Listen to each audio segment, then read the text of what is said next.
Welcome to my channel Life Protections. Today in this video we will learn how to fight like a monster and develop yourself. First round, I am the empire. You can see it. The two children is fighting. That the red boy is not fighting properly. We should punch straight to the head level. He's fighting like a street fight.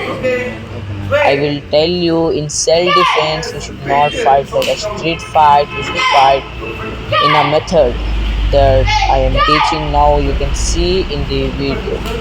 Now this boy is kicking on the head, but it is not going. You should try it, but not must try.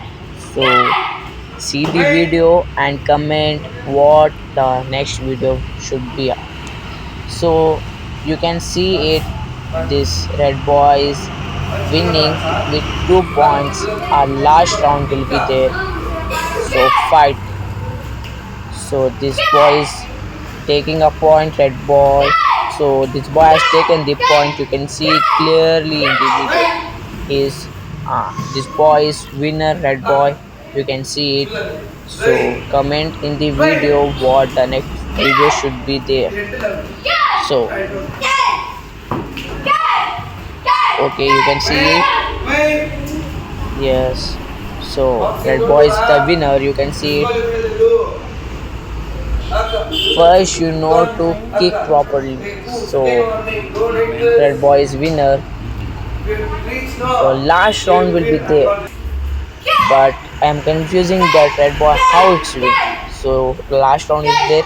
How the red boy will fight, you see in the video, and this is the last round. So we are seeing this red boy as winner. Now you can see I am confusing because I cannot believe that red boy has winner. Now 1 point should red boy should get it. So he is fighting. He is kicking on the belt. You can see it clearly. So as you can see, the red boy is the winner. So clap on the comments. Thank you and see next video. It is a rope climbing. The boy is teaching how you should rope climb. It is my academy of karate. You can see it. So learn it and thank you for watching. Let's begin. Thank you for watching.